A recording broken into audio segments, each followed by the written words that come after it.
ये दिया हुआ z d z equal to 0, जानते हो। एनालिटिक का है तो एनालिटिक से रिलेटेड जितने भी थ्योरम है उनके स्टेटमेंट आपको याद आ जाने चाहिए, पहली चीज तो। फिर एनालिटिक की कंडीशन क्या होती है वो भी याद रहनी चाहिए हमेशा। FZ is analytic in a simply connected domain G. अब सिंपली कनेक्टेड डोमेन जी है तो उसमें कोई भी क्लोज कर्व अगर आप बनाओगे, ड्रॉ करोगे, तो उसके अंदर जितने भी पॉइंट आएंगे वो किस में जाएंगे, आपके जी में ही जाएंगे।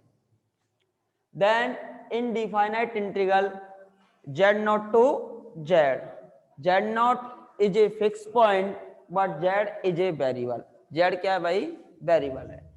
Then indefinite integral z not to z fz dz is independent of the path. किस पे डिपेंड नहीं करेगा, पथ पे डिपेंड नहीं करेगा।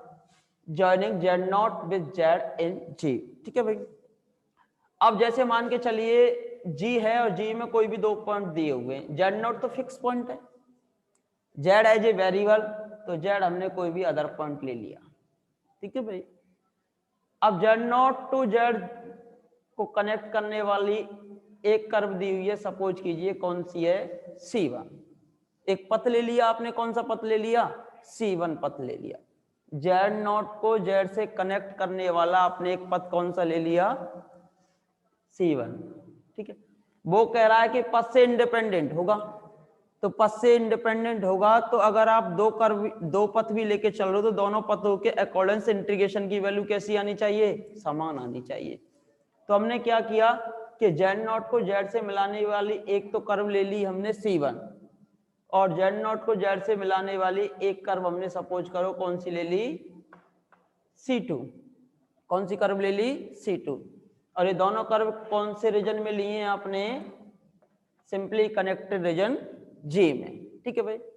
अब ये सिंपली कनेक्टेड रीजन G था, z नॉट को z से कनेक्ट करने वाला हमने एक पथ मान लिया कौन सा, C1, और z नॉट को z से कनेक्ट करने वाला एक पथ मान लिया आपने कौन सा, C2। तो हमने क्या कहा कि वो तो कह रहा है पथ से इंडिपेंडेंट होगा, किसी भी पथ के अकॉर्डिंग इंटीग्रेशन कीजिए वैल्यू सेम आएगी। तो आपने भी क्या किया कि आपने भी दो पथ लेके देखे कि z नॉट को अगर मैं z से कनेक्ट करता हूँ एक C1 पथ के अकॉर्डेंस, एक z नॉट को z से कनेक्ट करते हैं हम C2 पथ के अकॉर्डेंस, तो दोनों पथों के अकॉर्डेंस इंटीग्रेशन की जो वैल्यू है वो क्या आनी चाहिए भाई, इक्वल निकल के आनी चाहिए। ये आपको क्या करना है भाई, प्रूफ करना है। तो देखिए प्रूफ लिखिए भाई इसका, लेट, लिखो भाई proof, let z not be a fixed point, z not be a fixed point and z any other point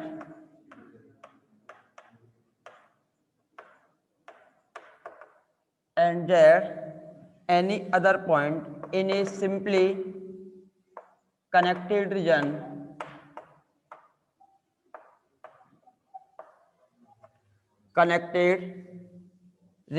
J and suppose that, अब आप दो पथ मान रहे हो अलग अलग, and suppose that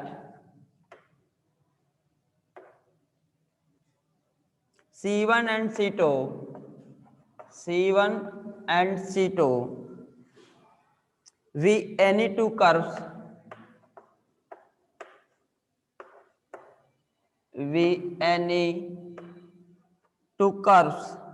in the region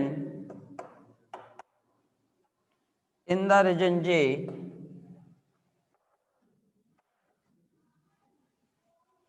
joining z not to z। दो कर्व मान ली भाई, अपने पथ मान लिए, ठीक है भाई। अब एक कर्व तो ये है C1 और एक कर्व ये है आपकी C2, दोनों कनेक्ट हो गई और दोनों कनेक्ट होने के बाद एक न्यू कर्व बन गई, बड़ी वाली कर्व बन गई। और ये बड़ी वाली कर्व कैसी कर्व है आपकी, क्लोज। कैसी कर्व है भाई, सपोज कीजिए इस कर्व को हमने कौन सी कर्व कह दिया, गामा कर्व। कौन सी कर्व, जैसे ये वाली जो कर्व बनी है ना आपकी, ये वाली, इस वाली कर्व को कौन सी कर्व कह दिया अब आपने, गामा। गामा किसके इक्वल है, C1 प्लस C2 के इक्वल है। C1 curve plus C2 curve equal to gamma curve. Direction कौन सी ली है आपने, एंटी क्लॉकवाइज डायरेक्शन। अब चूंकि सिंपली कनेक्टेड डोमेन जी में लिया है, कर्व हमारी क्लोज है और हमारा फंक्शन कैसा दे रखा है इसमें, जी में पूरे में एनालिटिक दे रखा था और सी इसके अंदर लिया, सॉरी गामा आपने इसके अंदर लिया क्लोज, और इस क्लोज कर्व के अंदर हमारा फंक्शन कैसा है, एनालिटिक है। और एनालिटिक है तो कौन सी थ्योरम से, कॉची थ्योरम से, कि over the contour f z d z equal to 0। तो यहाँ कंटूर क्या लगाया जाएगा, गामा। कौन सा कंटूर लगाया जाएगा, गामा। ये जो पूरी कर्व बनी है वो कौन सी कर्व बनी है आपकी, गामा कर्व बनी है। अब गामा कर्व कैसे कैसे बनी है, एक तो C1 Z not to Z, एक तो C1, ये डायरेक्शन जब एंटी क्लॉकवाइज चल रही है तो प्लस, और ये कौन सी डायरेक्शन हो गई, क्लॉकवाइज, तो इसके लिए माइनस हो जाएगा। तो देखिए इसके बाद हम लिखेंगे, तो कहां तक लिख लिया आपने,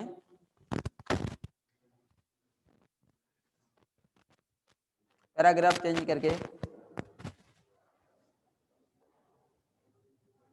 to curve C1 and C2, two curves C1 and C2 taken together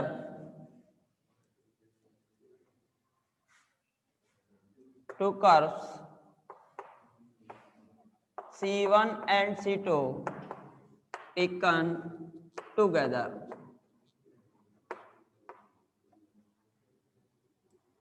from one simply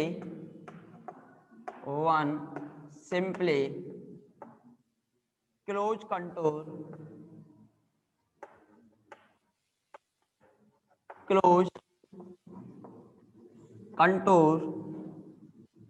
से गामा। कौन सा कंटूर कह दिया आपने उसको, गामा। क्लोज कंटूर से gamma with in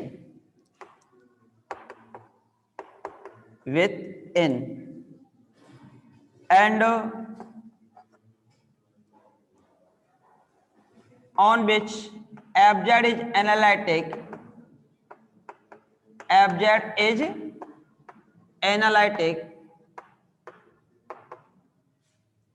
hence by Cauchy theorem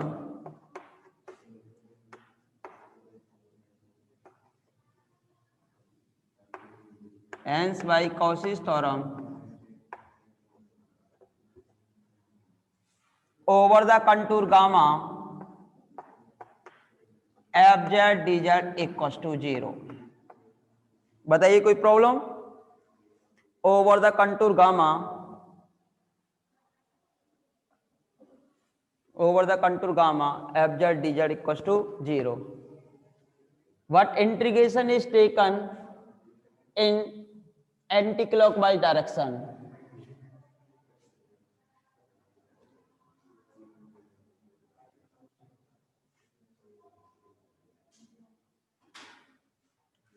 what integration is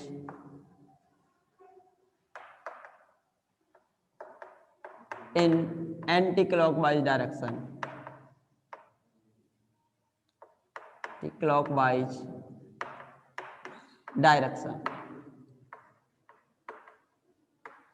ये जो लिया हुआ है आपने कौन सी डायरेक्शन में लिया हुआ है भाई, एंटी क्लॉकवाइज डायरेक्शन में लिया हुआ है। अब एंटी क्लॉकवाइज डायरेक्शन में लिया हुआ है तो क्या, तो आप समझदार हो, over the contour gamma fz dz equal to, हाँ एक ही ले लेना, या तो क्लॉकवाइज करके चलो या एंटी क्लॉकवाइज। तो बुक ने सभी में एंटी क्लॉकवाइज माना तो अब भी एंटी क्लॉकवाइज ही मान लीजिए। क्योंकि अगर आप क्लॉकवाइज मान के चलेंगे तो हो सकता है एग्जामिनर नया हो, वो कहे कि ज्यादा चतुर है तो हम इससे ज्यादा चतुर हैं, काट दो इसको, ये है ना। तो आपको भी चतुराई नहीं दिखानी, क्योंकि हो सकता है कि वो आपसे ज्यादा होशियार हो। तो over the contour gamma fz dz, तो देखिए एक तो हम z नॉट टू z चल रहे हो किस कर्व के अकॉर्डिंग, C1 कर्व के अकॉर्डिंग, टोटली गामा कैसी बनेगी, एक तो आपका आएगा C1 F z d Z, कौन सी डायरेक्शन हो गई इसकी भी, एंटी क्लॉकवाइज, लेकिन प्लस ये कौन सी डायरेक्शन है, ये माइनस हो जाएगा, -C2, बिकॉज ये कौन सी डायरेक्शन हो गई इसकी, क्लॉकवाइज हो गई। और इक्वल कितना दिया हुआ है, 0, इक्वल में कितना दिया हुआ है भाई आपका, 0।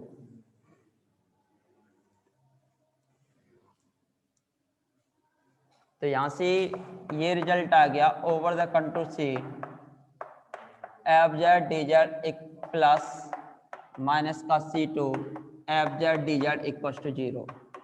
इधर जाएगा, इंटीग्रेशन की लिमिट चेंज हो जाएंगी, एफ जेड डी जेड तो माइनस हो जाएगा, और माइनस को हटाने के लिए फिर इंटीग्रेशन की लिमिट डायरेक्शन चेंज हो जाती है, तो ये हो जाएगा C2 f z d z. तो आपने अलग अलग पद का सिलेक्शन किया था, अलग अलग पद के अकॉर्डिंग इंटीग्रेशन निकाला, लेकिन दोनों इंटीग्रेशन कैसे आ गए, सेम आ गए। Therefore the integral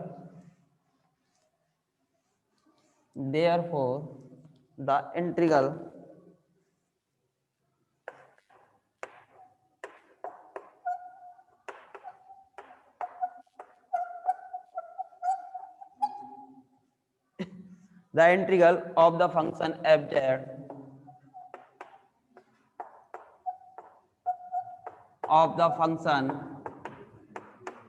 f z along any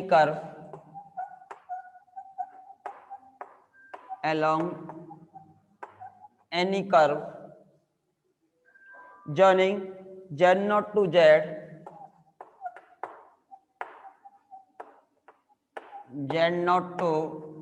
z is path independent,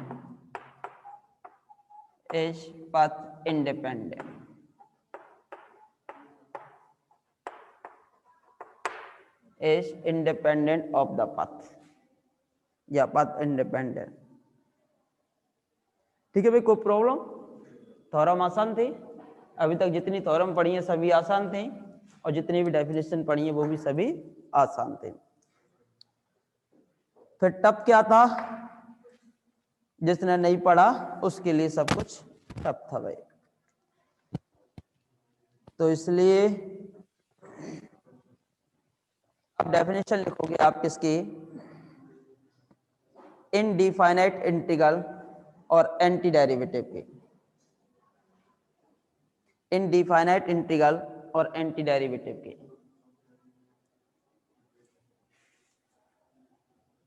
लिख लिया भाई इसको।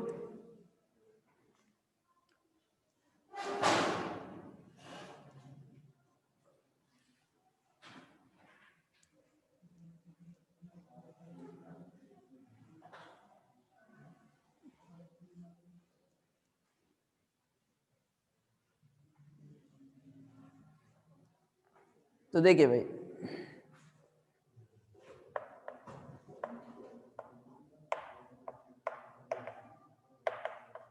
इनडिफाइनाइट इंटीग्रल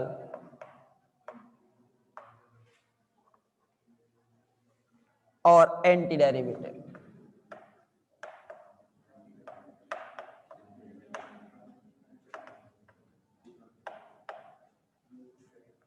डेरिवेटिव का एंटी क्या होता है भाई, इंटीग्रल। तो डेफिनेशन लिखोगे, if small f z and capital f z are single valued analytic function,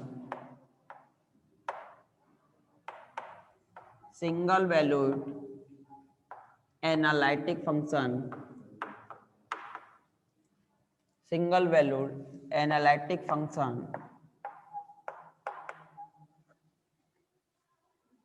in a simply connected domain J, in a simply connected domain J, and if for every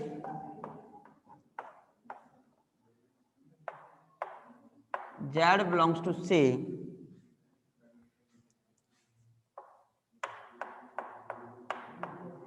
f dash z equals to small f z,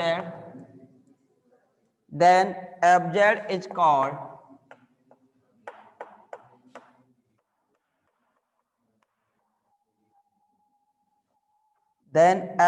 called an indefinite integral, an indefinite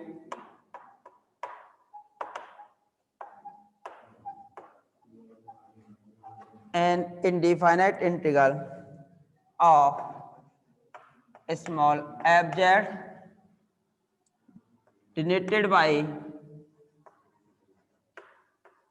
denoted by capital F z equals to small f z dz। भाई जब इसका derivative करेंगे तो integration हट जाएगा, तो क्या बचेगा स्मॉल एफ जेड। तो इसका अगर मैं इंटीग्रेशन निकालूं तो आ रहा है, मान के चलो जेड का ही फंक्शन निकलेगा, और जेड का फंक्शन निकल के आ रहा है suppose that capital f Z. अब कैपिटल एफ जेड निकल के आ रहा है, अगर हम इसका डेरिवेटिव निकालेंगे तो क्या निकल के आएगा स्मॉल एफ जेड। अब कांस्टेंट सी यूज करते हो आप, लास्ट ईयर भी हमने पूछा था, कांस्टेंट सी की वैल्यू आप यूज करते हो तो इंडेफिनाइट इंटीग्रल की वजह से हम कांस्टेंट सी की वैल्यू यूज कर सकते हैं। क्यों? क्योंकि आप जानते हो जैसे कि x प्लस 2 का डेरिवेटिव कितना होगा बताइए भाई। जैसे fx होता है x प्लस 2, इसका डेरिवेटिव बताओ कितना होता 1। x प्लस 3 का डेरिवेटिव, x प्लस 4 का डेरिवेटिव 1। तो समझ आ रहा है ना। तो कांस्टेंट सी बार बार चेंज होता है कि डेरिवेटिव तो सभी के, अगर हम सभी का डेरिवेटिव करें तो 1 निकल के आ रहा है, और 1 का इंटीग्रेशन करें तो केवल क्या निकल के आ रहा है x निकल के आ रहा है। तो कांस्टेंट सी तो कुछ भी हो सकता है, तो लिमिट, तो इस वजह से हम सी की वैल्यू यूज कर सकते हैं। तो कांस्टेंट सी की वैल्यू यूज करते हैं।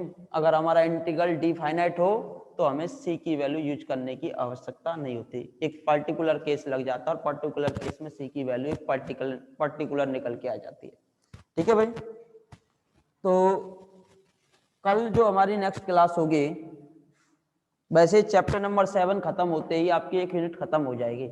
ये जो चैप्टर जैसे ही खत्म होगा तो एक दो थ्योरम बची हुई है, इसमें एक फंडामेंटल थ्योरम है, और इसके एग्जाम्पल और देख लेना इंटीग्रेशन के। अगर कोई एग्जाम, कौन सा, हाँ 8 भी है, मना नहीं कर रहे। तो मतलब 80% तो इसी से कवर होता है आपका चैप्टर नंबर 7 से। तो चैप्टर नंबर 8 जब आप करोगे तो एक या दो थ्योरम वहां से कराएंगे। तो जैसे ही आपका चैप्टर 7 और चैप्टर नंबर 8 कंप्लीट होगा तो आपकी यूनिट कंप्लीट हो जाएगी 3, और जैसे ही आपका चैप्टर नंबर 8 भी कंप्लीट हो जाएगा पूरा तो आपकी 4 यूनिट कंप्लीट हो जाएंगी, लगभग 4 यूनिट कंप्लीट हो जाएंगे। तो 4 यूनिट आपकी कंप्लीट हो जाएंगे चैप्टर नंबर 8 तक।